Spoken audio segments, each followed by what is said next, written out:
Welcome to Payroll Setup Lesson number 18 on attaching worker IDs to payroll. As you can see from here, I'm in the Job Master Pro on the main menu. What I'm going to do is click into the Workers Setup screen. And as I come in here, what I'm going to do is find a previously set up worker. Now that I have payroll set up, I can attach the worker ID that's used for job costing to the payroll ID. So after I bring up the worker, I can find his related payroll ID in this payroll name drop down. When I select it, I press enter and I'm brought down to the payroll pay rate. So when I open this window up, it shows all the pay rates that this person is set up with in payroll. Now keep in mind that with worker IDs, you can set up multiple worker IDs per worker. So if they have different charge out rates for different types of work, whatever, you can have multiple worker IDs in here for a single worker.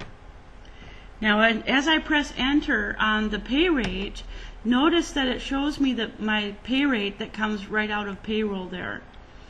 Now as I press enter through here, I can add more information that accumulates into the cost rate. For example, a non-labor rate can be added that is above and beyond your normal payroll burden that you're seeing right here. You'll see more about this in a moment. But the non-labor rate is simply a dollar figure that can be added to each hour that this worker, say, drives one of your trucks, for example. A good average cost that it costs contractors per hour to have somebody drive a truck is $1.50 an hour for insurance and gas, etc. So if you wanted to add that, that can also be separated out in some of your time card and job cost reports as well. So as I press enter through these fields, you can see that my cost rate is being accumulated based on the pay rate, non-burden, or what we call non-labor rate, and then your total burden. Now let's talk about the burden for a moment. If we click into the burdens tab for this employee, you can see the burdens that came over from payroll for this worker. So if you wanted to add more burdens to this right side of the screen, you can double click on them over here and then they will appear over here, and notice that it automatically increased the total burden for that worker with that new burden. So that's the whole idea, is to get the burden rate where you want it. Now if you don't see the burdens in here, let's say this is the first time you're doing this, then you want to run two little features. If you click into the burdens button on the toolbar, there is an import payroll burdens button. If you click that, you will get all the burdens that are set up in payroll that can be used throughout your worker ID setups here. Once you do that, they'll be available in this tab, but then you can also go up to the edit menu bar option and say import payroll burdens, which will do it just for this specific worker so that their burdens show up down here at the lower right. So you have your choice. You can manually select them over here from the left and put them on the right, or you can always import them directly into the right side of the screen. And you can always add more burdens from the left side of the screen into the right, thereby adding them into this worker's burdens. Now, let's take a look at what this does in the payroll side of things. Now let me resave this. Now that we've changed the worker ID setup there by linking it to payroll, we want to resave that record. Now I'm going to hotkey back over to payroll for a moment and show you in the time card entry now what linking the two does together. If I go into the time card entry and I bring up that worker, I want to enter some hours. The first thing I'm going to do is click on this Save Hours to Job checkbox, so there's a check mark in it. That means that I'm going to want to work on the right side of the screen. So as I press enter through here, and enter his hours. I can enter them job by job too for certified reporting, let's say. I may need to do that.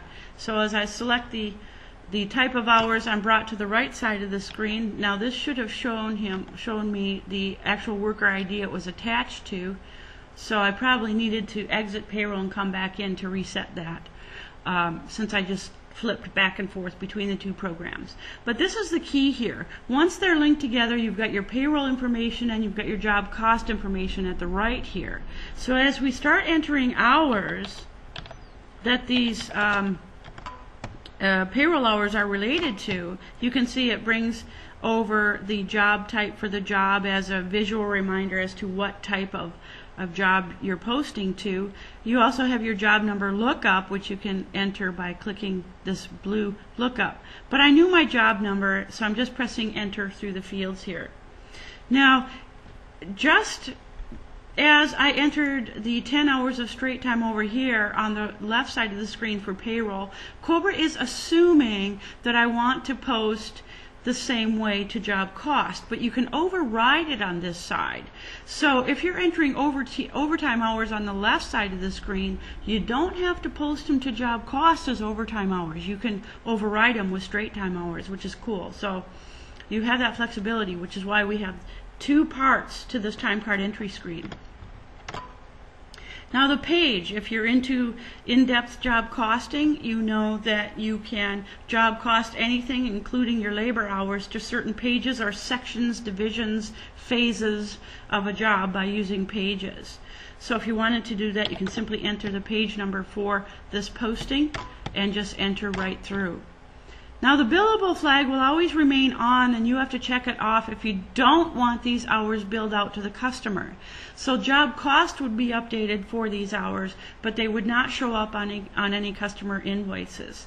So that's an option that you have at this point. And as I press enter, I'm encouraged to save the hours, so I'll just press enter on the save hours button.